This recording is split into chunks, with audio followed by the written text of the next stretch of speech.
Olha só, gente, cobertura total aqui do nosso programa Fala Carlão, na posse da nova diretoria aqui, do novo Conselho Diretor da Andav em Brasília. E aqui do meu lado agora eu tenho a honra de receber o senador Zequinha Marinho, que é senador pelo Pará e vai conversar conosco aqui. Ele que é vice-presidente da Frente Parlamentar da Agropecuária. Você já acompanhou a nossa conversa aí com o Pedro. Enfim, obrigado, Zequinha, pela presença aqui. Obrigado, senador. Eu que agradeço a oportunidade de estar conversando com você no momento de uma festa tão linda quanto essa, que é a posse do novo Conselho da Andav. Pois é, e o senhor está aqui nessa posse, é um sinal de muito prestígio para ela, né? A presença do senhor aqui. Exatamente, largamos tudo lá e viemos para cá, até porque é o pessoal que representa um setor muito importante. Uhum. Passamos aí mais de 20 anos com um dos projetos mais importantes para o agro, que é mexer com os defensivos agrícolas, né, enrolando, e a gente viu como é fundamental você deixar isso muito claro e fortalecer o setor. Não dá para você produzir o que se produz no Brasil com um setor desse fragilizado. Sim. Então, tanto a questão legislativa quanto a questão política precisam estar muito bem afinados para dar esse suporte. Tirar isso aí de cena é jogar o agro lá embaixo. Como é que o senhor... Como é que o seu estado, como é que a Amazônia, de uma forma geral, enxerga essas questões? Eu tenho viajado bastante o mundo para falar sobre sustentabilidade, participei das últimas 2 COPs, nós vamos participar esse ano de novo da COP que vai ser no Azerbaijão, ano que vem a COP aqui no Brasil. Como é que isso tudo pode contribuir e como é que o Brasil pode, finalmente, acho que nós estamos diante de uma oportunidade de estabelecer quais são as pautas que a gente vai discutir lá. A gente precisa ver isso com muito carinho, porque a gente vive de narrativa em narrativa, né?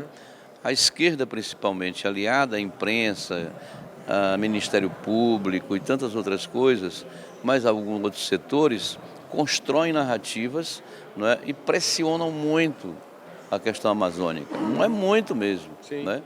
Para muita gente, não só fora, mas aqui no Brasil também, a Amazônia é apenas um santuário, onde não tem gente que se deve adorar aquilo lá. Eu sou da sustentabilidade, eu quero preservar, mas eu tenho que preservar começando pelo ser humano que lá existe.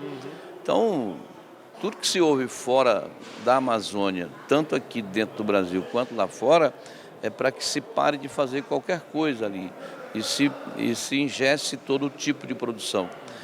Agora se esquece que naquela região tem 30 milhões de brasileiros vivendo com IDH abaixo da média nacional, mas muito, não é? Muito mesmo. Sem saneamento básico, sem renda, não é? Dificuldade de toda ordem, a moradia das piores que você possa imaginar. Enfim, essa gente que mora ali precisa ser lembrada que é gente, não é? Porque parece que a população da Amazônia, para as ONGs, a imprensa e muita gente que não conhece nada de lá, é menos importante do que um animal, um inseto, não é? Então as pessoas prezam mais pelos insetos, pelos animais, por uma árvore do que pelo um ser humano, né? Por isso que as políticas que o governo encaminha para a Amazônia nunca dão certo, nunca funciona. Por exemplo, nunca vi o governo discutindo nada com alguém de lá. Quando o governo precisa de alguma coisa, contrata uma ONG que pega dinheiro lá fora para impedir o crescimento aqui dentro e engessar, principalmente a Amazônia, não é? Então ela vai trazer para o governo a informação que ela gostaria que o governo assimilasse.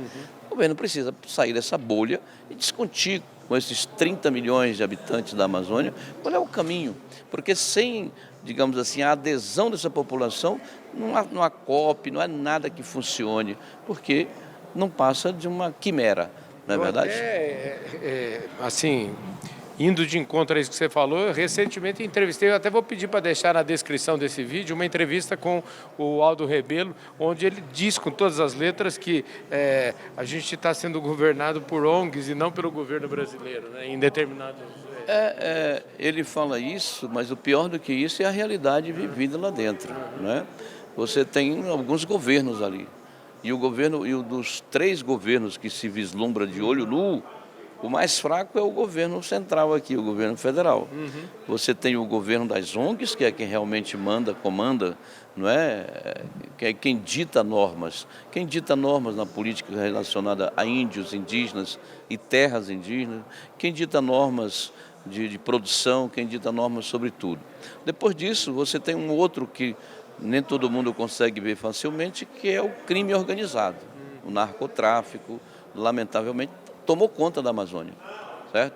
Porque a polícia que vai na Amazônia, não é o exército que vai para a Amazônia, todo mundo persegue o produtor e não o bandido, não é? Porque a inversão de ótica e de valores é tão grande, é tão absurda, que o cara vai atrás de um coitado, não é? Eu estive agora sábado na BR-422, quilômetro 70, entre Cametá e Tucuruí, reunido dentro de uma Resex. Resex é uma reserva extrativista, onde um helicóptero do IBAMA baixa na porta de um mini produtor, não é nem pequeno, é mini, não é?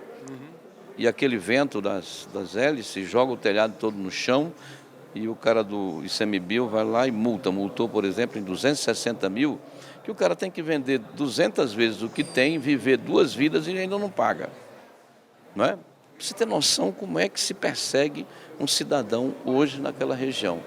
Isso tudo com a placa branca do governo federal, do Instituto Chico Mendes ou do IBAMA e assim sucessivamente. Tudo isso pressionado pela ONG, que é articulada com o Ministério Público e a imprensa, pra você ter uma noção. Então, quem vive ali, vive uma vida difícil. Quer dizer, toda essa estrutura de governo deveria perseguir o crime e o criminoso, mas está lá perseguindo os coitados que lutam pela sobrevivência. Senador, aqui a gente já começou falando de temas que eu acho bastante relevantes. Eu queria aproveitar a sua presença aqui para... eu sempre tenho um bordão aqui no nosso programa que a gente fala que ninguém nasce, por exemplo, ninguém nasce senador. Eu queria aproveitar e que o senhor comentasse aqui um pouquinho, queria que o senhor falasse um pouquinho da sua história, da sua trajetória, como é que é? Muito bem, eu sou bancário, funcionário do Banco da Amazônia, um banco regional, né, do governo federal. E me interessei pela política, pelas causas sociais, que na minha região eram muito fortes. Né? Aí fui candidato a prefeito na minha cidade, lá em 1992. Em 94 fui candidato a deputado estadual. Não cheguei, mas fiquei na primeira suplência, assumi logo. E estou vivo de lá até aqui, batalhando. Fui mais uma vez deputado estadual, fui 3 vezes deputado federal, fui vice-governador, estou aqui senador. Muito Né? bem. Uma luta aí, levando muita pancada na vida, mas Deus tem tido misericórdia e a gente sobrevive. Como é que o senhor, pelo que eu entendi, o senhor foi vice-governador, então o senhor já chegou, vamos dizer assim, ali perto das decisões de governo, de executivo. Qual que é a fórmula? O que a gente precisa fazer para mudar esse estado lamentável que o senhor descreveu aí de coisas, de todo mundo governando, menos quem deveria governar? Sair do discurso, né, para ir para a prática. Né? Esse tipo de coisa, por exemplo, a pessoa constrói em cima dele um discurso inflamado. Né? Mas, além do discurso, aquele que consegue chegar no governo precisa ir para o orçamento. Né? Não é só falar, tem que botar algumas rubricas no orçamento, ou do Estado, né, ou da própria União, que é corresponsável por tudo isso. No dia que sair do discurso e começar a virar alguma coisa de fato, de verdade, se materializar de alguma maneira, as coisas começam a mudar. Porque você não resolve isso com ações pontuais, você resolve isso com um programa. E não é um programa de governo, tem que ser um programa de Estado. Né? E aí o Estado Nacional ou o subnacional ali dentro. Se todo mundo trabalhar de acordo, você vence isso rápido.